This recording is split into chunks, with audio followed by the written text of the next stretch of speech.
سارے ڈاکٹر حکیم کہتے ہیں بغیر بھوک کے جو کھانا کھایا جا رہا ہے اس سے موٹاپا آ رہا ہے, بربادی آ رہی ہے, بھوک لگے تو کھاؤ. یہی کہتے ہیں کہ نہیں کہتے؟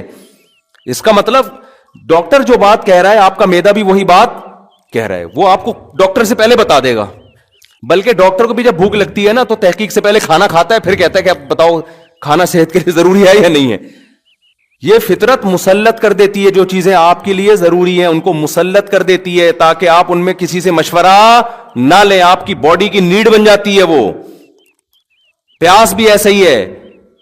تو جیسے بھوک آپ کی فزیکل ریکوائرمنٹ ہے, باڈی کی ریکوائرمنٹ ہے, پیاس آپ کی باڈی کی ریکوائرمنٹ ہے. اس کو اگر آپ ڈیلے کرو گے تو باڈی کو فائدے کے بجائے نقصان ہوگا. اب مثال کے طور پر آپ کو پیاس لگ رہی ہے, ماہرین آئیں, فیملی پلاننگ والے آئیں, وہ کہیں کہ ایکچولی جتنی پیاس لوگوں کو لگ رہی ہے اگر اتنا پانی پی لیا جائے تو دنیا میں پانی کے ذخائر کم ہو جائیں گے. ایک مثال دے رہا ہوں, تو مانو گے ان کی بات؟ بولو نا کیا ہو گیا؟ اب بولو گے بھاڑ میں جائے, ذخائر کم ہو یا زیادہ, مجھے پیاس, تیری تحقیق پتہ نہیں کل غلط ثابت ہوگی, میں تو آدھا پانی کی کمی سے مر جاؤں گا. میں پانی کے ذخائر گئے تیل لینے, پانی چاہیے مجھے, پانی پیاس لگ رہی ہے. کوئی فیملی پلاننگ والا ہے کہ ایسے اصل میں کیلکولیشن کی ہے یورپ کے بڑے بڑے سائنسدانوں نے کہ اس وقت گندم اور مکئی اور یہ سب چیزوں کے ذخائر کم ہو رہے ہیں, لہذا آپ کھانا جب بھوک لگے تو نہ کھائیں آپ, یا آپ ایسا کریں کہ غبارے کھا کے پیٹ بھر لیں, یعنی نیچرل طریقہ نہ ہو, کوئی اور طریقے سے وہ روئی کھا لیں یا کچھ بھی کھا لیں. اب مانو گے اس کی بات؟ بولے کہ تمہاری ایسی کی تیسی یار, پیڑ بھرنا ہے بھائی ہم نے, یہ قدرت کو پتا ہے کہ کتنی روٹیاں پیدا کرنی ہے, کتنے, جب اس نے بھوک لگائی ہے تو انتظام کیا ہوگا نا, ورنہ تو یہ نظام ہی غلط ہے سارا. تو یاد رکھو جیسے بھوک لگنا باڈی کی ریکوائرمنٹ ہے, پیاس لگنا باڈی کی, تو ایسے ہی جو جسم میں سیکس کی ایک خواہش پیدا ہوتی ہے یہ بھی آپ کی باڈی کی ریکوائرمنٹ ہے. یہ ہندو کو بھی ہوگی, مسلم کو بھی ہوگی, عیسائی کو بھی ہوگی, حضرت جی کو بھی ہوگی, مفتی صاحب کو بھی ہوگی, ایک چور کو بھی ہوگی. اس میں بزرگ بعد میں ہوتے ہیں, مفتی صاحب آدمی کیا ہوتے ہیں؟ بولو نا پہلے ہوتے ہیں. یہ ہر آدمی کا ہے, یہ باڈی کی ہے, باڈی کی نیڈ ہے. تو جب خدا نے آپ کی بھوک لگائی تو روٹی کا انتظام کیا اس نے نا, بارشیں برسا کے, نباتات پیدا کر کے. تو مرد کو جب اللہ نے شہوت کی بھوک لگائی تو اس کے لیے عورت کا انتظام اللہ نے کیا. عورت کو جب شہوت کی بھوک لگی تو اس کے لیے مرد کا انتظام خدا نے کیا. اب یہ دونوں کا ملاپ ہوگا اور اس کے نتیجے میں آٹومیٹیکلی بچے پیدا ہوں گے. ان میں کسی بھی پروسیس کو آپ نے روکنے کی کوشش کی تو فیملی پلاننگ والے تو خوش ہو جائیں گے, انسانیت کا بھی بیڑا غرق ہوگا اور خدا بھی ناراض ہوگا. سمجھ میں نہیں آ رہی میرا خیال ہے بات, کیونکہ اس کا مطلب ہے خدا کا نظام ہی غلط ہے. پھر اب جو ہاتھ سے اپنی خواہش پوری کرتے ہیں وہ خدا کو, اس نظام کو کیا کر دیتے ہیں؟ خلل پیدا. کہ خدا نے خواہش رکھی تھی تاکہ تم نہ چاہتے ہوئے, اب دیکھو جو آدمی سائنسدان ہے, پڑھائی والا ٹائم نہیں ہے اس کے پاس, ایکچولی ملک میں ترقی اور یہ وہ, بھوک لگ رہی ہے کھا نہیں رہا, نتیجہ کیا نکلے گا؟ وہ مجبور ہو کے کھائے گا, یار کھا کے پیٹ بھرو تاکہ میں پڑھائی میں زیادہ توجہ لگاؤں, یہی کرے گا نا وہ. اگر اس کی رائے پہ رکھ دیتے تو وہ کہتا کہ 6 مہینے بعد اکٹھے ایک ٹیکا لگا دوں گا تاکہ میری جو کمی ہوئی ہے نا پوری ہو جائے, یہی کرے گا نا وہ. کھائے گا وہ کہے گا نہیں یار یہ کھانا ضروری ہے, کیوں بھائی؟ تاکہ میرا دماغ ادھر لگے پڑھائی میں, یہ خواہش میری پوری ہو. بالکل اسی طرح جب انسان بالغ ہوتا ہے, عورت بالغ ہوتی ہے, تو اس میں اللہ نے یہ ڈیزائرز پیدا کر دی ہیں. اب ان ڈیزائرز کا طریقہ یہ ہے کہ جو فطری نیچرل طریقہ اللہ نے جانوروں میں رکھا ہے وہ انسانوں میں رکھا ہے کہ نر اور مادہ کا ملاپ ہو. یہ ملاپ آپ کے نہ چاہتے ہوئے بھی کیا ہوگا؟ یہ کرنا پڑے گا آپ کو, تاکہ آپ کا دماغ کیا ہو, اسٹریس آپ کی, بولو نا, ختم ہو, اور پھر نتیجے میں اولاد آپ کے ہوگی. کیونکہ قدرت اس کے ذریعے کچھ اور کام لے رہی ہے. وہ کیا ہے کہ قدرت نسل بڑھانا چاہتی ہے, اس لیے کہ آپ نے مرنا ہے آگے چل کے, نئی نسل نے آنا ہے. اگر آپ ہی ہمیشہ رہتے نا اس دنیا میں, آج جب آبادی کی بات ہوتی ہے نا تو یہ ایسے شو کیا جاتا ہے جیسے یہ آبادی ہمیشہ رہے گی. بھائی یہ تو سارے مر جائیں گے کل جا کے, بڈھے اور آہستہ آہستہ سب بڑھاپے کی طرف جا رہے ہیں, تو نئی نسل آئے گی. تو یہ سب چیزیں قدرت نے آپ کے اختیار میں نہیں رکھی. اگر آپ اس میں دخل اندازی کرو گے تو آپ کی سوسائٹی کو بھی نقصان ہوگا, کیونکہ قدرت مرد اور عورت کے ملاپ سے کچھ حکمتیں حاصل کرنا چاہتی ہے. تو وہ اللہ نے مرد اور عورت پہ نہیں رکھا ہے, وہ ایسا مسلط کر دیا ہے کہ نہ چاہتے ہوئے بھی ہوگا. تو اگر آپ زنا کی طرف جاؤ گے یا آپ ہاتھ سے خواہشات پوری کرو گے تو قدرت کا وہ نظام کیا ہوگا؟ الٹا ہو جائے گا، وہ خراب جیسے کہ ہو رہا ہے. لڑکیاں گھروں میں بیٹھی بیٹھی بڈیاں ہو رہی ہیں اور لڑکے یہ کام کر رہے ہیں بیٹھ کے. ان کی خواہش یہاں سے پوری ہو رہی ہے تو وہ شادی کہاں کریں گے؟ وہ بھی ڈپریشن میں جا رہی ہیں، یہ بھی ڈپریشن میں جا رہا ہے. ایک سارا ستیہ ناش کر دیا پورے نظام کا. تو اس لیے شریعت نے حکم دیا اس میں اللہ پہ اعتماد اور توکل کرو. نکاح کرو اور توکل کس پہ کرو؟ جیسے بھوک لگ رہی ہوتی ہے تو کھانے کا انتظام کیا جاتا ہے، اور توکل کس پہ کیا جاتا ہے؟ اللہ پہ، کہ یار کھانا تو کھانا ہی ہے. آپ کے پاس پیسے ہیں، آپ نے کہا 2 روٹی کھا لی تو یار یہ تو خرچ ہو جائیں گے، کل کیا کروں گا؟ ابے بھائی تو کھا پہلے اس کو، کل کی کل دیکھی جائے گی. یہ ضروری خرچے ہیں. تو نکاح بھی کیا ہے؟ ضروری ہے. یہ تو کرنا ہی کرنا ہے. پیسے ختم ہو جائیں گے تو پھر دیکھیں گے کیا کرنا ہے. یہ تو کرنا ہی کرنا ہے. سمجھ میں نہیں آ رہی تو رہنے دو، جیسے چل لو ٹھیک ہے، پھر صحیح ہے. اور میں آخر میں ایک بات کہتا ہوں، مجھے پتا ہے نوجوانوں کو جب اس کی عادت پڑتی ہے تو یہ گناہ چھوڑنا آسان نہیں ہوتا، مشکل ہوتا ہے.